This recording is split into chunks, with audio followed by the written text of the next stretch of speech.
Bonjour, bienvenue pour une nouvelle vidéo. Cette fois-ci pour vous présenter une figurine de la collection Pop Parade avec le personnage de Cobra. Alors personnage qui m'intéressait depuis un petit temps, au moins depuis 3-4 mois que j'avais vu qu'ils allaient sortir ça, donc sur le mois de mai.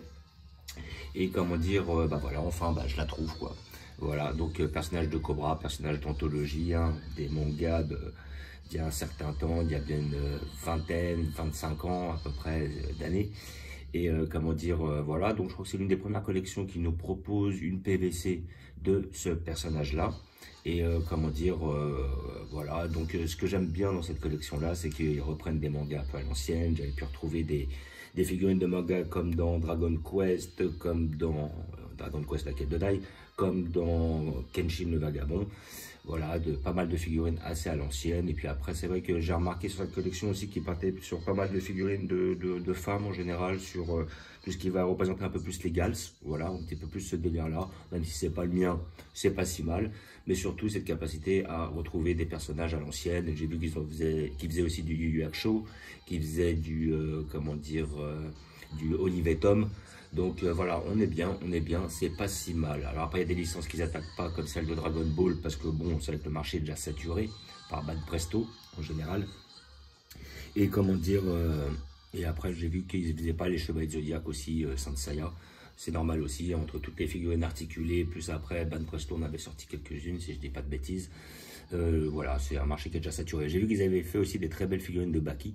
Voilà, et donc c'est vrai que je m'étais tâté à prendre le personnage de Baki lui-même, parce que j'ai vu qu'ils avaient 2-3 figurines dans cet environnement-là. Et comment dire, et j'ai vu que, comment dire, la celle de Baki était presque introuvable maintenant dans les magasins où je vais, hein, toujours. Hein. Par contre, j'arrive à retrouver toutes les autres. C'est vrai que d'un côté, j'hésitais à la prendre, j'aurais peut-être dû la prendre. Peut-être que je tomberai dessus à l'avenir. Si je la veux vraiment, bon, je peux la trouver assez aisément. Mais comment dire, c'est vrai que déjà la figurine était belle. Et puis, on verra par la suite. Voilà. Donc, il y a le personnage de Cobra qui est sorti, ainsi que sa compagne, donc le sort de robot là, je sais plus c'est quoi, c'est Lady, voilà. Donc je l'avais trouvé elle dans un premier temps, et puis après j'ai vu celle de Cobra, j'ai pris celle de Cobra pour l'instant. Peut-être que je prendrai sa collègue au fur et à mesure. Je suis étonné que justement ils n'aient pas sorti l'homme de verre. Voilà, l'homme de verre, peut-être que s'il sort, je serai amené à le prendre. On verra ça par la suite. Et il y a quand même pas mal de collections où j'aimerais qu'ils sortent des figurines. Hein. J'aimerais bien avoir une figurine de Gun avec le personnage de Gali. Ça serait intéressant vu que c'est un manga assez à l'ancienne. Et puis après, j'aimerais bien, s'ils en avaient la possibilité, faire des figurines du manga Free Fight. Car j'ai jamais vu de figurines sorties de ce manga-là, le manga TOF, Free Fight. Voilà, donc qui était quand même un très bon manga, et il y a eu des animés qui étaient assez intéressants. Donc voilà, figurine que j'ai payé 45 € à peu près, 44,99 €. Je pense qu'après, bon, Pop-Up Parade, ils sont parfois chers sur certaines figurines, parfois moins chers. Mais bon, comme ils ont quand même un effet de rareté sur certaines figurines que l'on n'a pas dans d'autres collections, bon, voilà, après, il faut des fois mettre le prix, hein. Voilà, donc 44,89 € sur les magasins spécialisés, vous pouvez peut-être la trouver à moins cher. Voilà, après, voilà, c'est vous qui voyez, c'est vous qui regardez, comme d'habitude. Donc nous allons l'ouvrir pour voir ce que ça donne. Donc je rappelle que c'est un manga des années 80, qu'à côté de ça, il y avait une grosse polémique, comme quoi les gens se demandaient par rapport à certains flashbacks, car Cobra était un individu à qui on avait, si j'ai bien compris, hein, si je me rappelle bien l'histoire, avec qui on avait plus ou moins effacé la mémoire. Et après, sur sa vie antérieure, on avait eu quelques images qui avaient été fournies et il ressemblait beaucoup au personnage de Albator. Donc certaines personnes se demandaient si Cobra était la suite de Albator. Alors après, on n'a rien d'officiel dans cette voie-là. Mais comment dire, après c'est vrai que vu la ressemblance entre le personnage de Cobra avant et le personnage d'Albator, il y a quand même une grosse ressemblance, donc beaucoup de gens sont amenés à se poser la question. Sauf que de souvenir, Albator avait une balafre et comment dire, le personnage de Cobra n'en a pas. Mais après, est-ce qu'il s'est fait changer de visage? C'est une possibilité aussi. Voilà. Donc, figurine qui a l'air d'être pas si mal. Voilà, moi je l'ai vu en vitrine, donc elle me paraissait très bien. On a toujours notre petit couteau pour enlever le scotch. Voilà.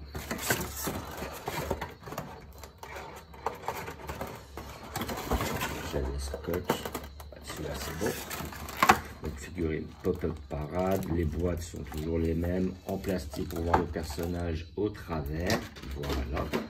Donc il est en 2 éléments, nous avons d'un côté notre personnage, et oui, puis après ce que je voulais dire aussi, c'est que le personnage de Cobra était inspiré, suivant l'auteur, par le personnage de Jean-Paul Belmondo. Oui, c'était un Français qui a inspiré Cobra au niveau du design, hein, toujours. C'est le personnage de Jean-Paul Belmondo, c'est pour ça qu'il est blond, hop, et qu'il y a son cigare, effectivement, comme dans les représentations de, comment dire, de Belmondo. Et voilà.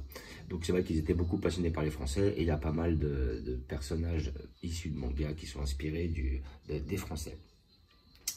Là, hop, on a les 2 pointes, là, qui représentent, comment dire, enfin, de la figurine. Donc c'est ce que je reproche un peu à ces figurines-là. J'aurais préféré justement que les pointes soient directement sur le socle. Comme ça nous aurait permis de le retirer si besoin il y a.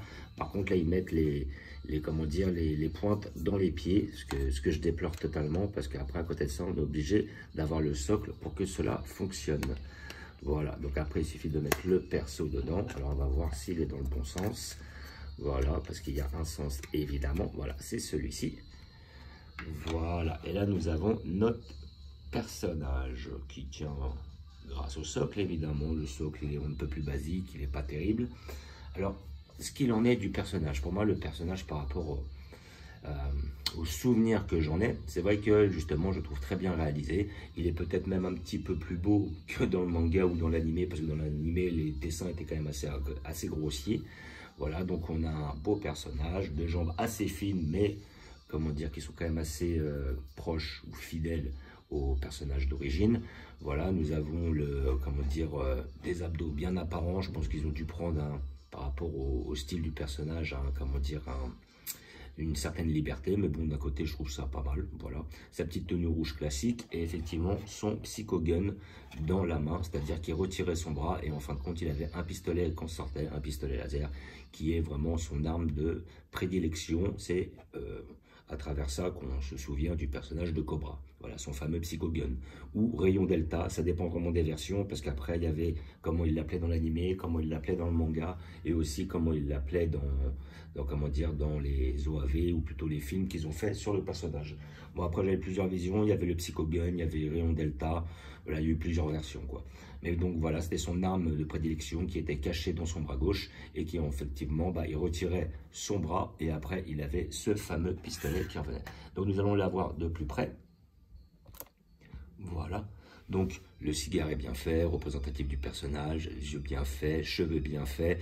Voilà, il est un peu mat. Voilà, donc il y a des petits effets de couleur, des petits, on va dire un petit côté. Voilà, le produit noir qu'ils mettent de façon à faire ressortir un petit peu la musculature, les interstices.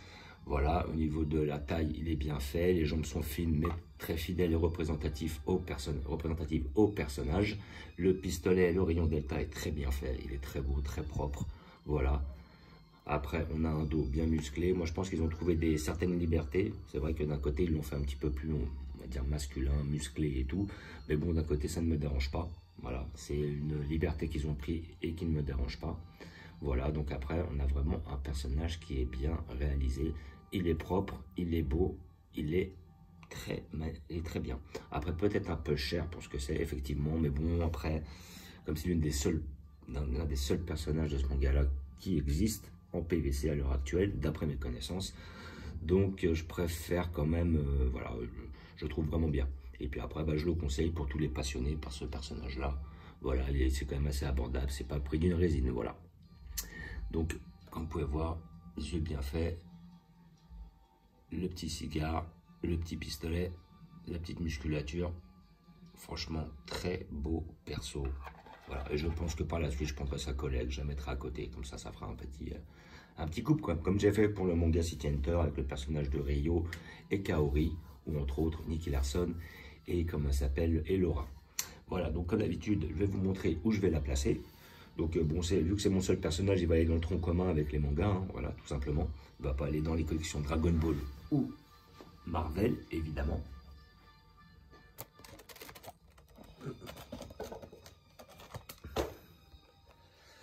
Voilà, donc je pense que je vais mettre mon personnage. Alors là, comme vous pouvez voir, vous avez toute la collection Star Wars Street Fighter que j'ai encore, voilà, que j'ai arrêté avec le temps.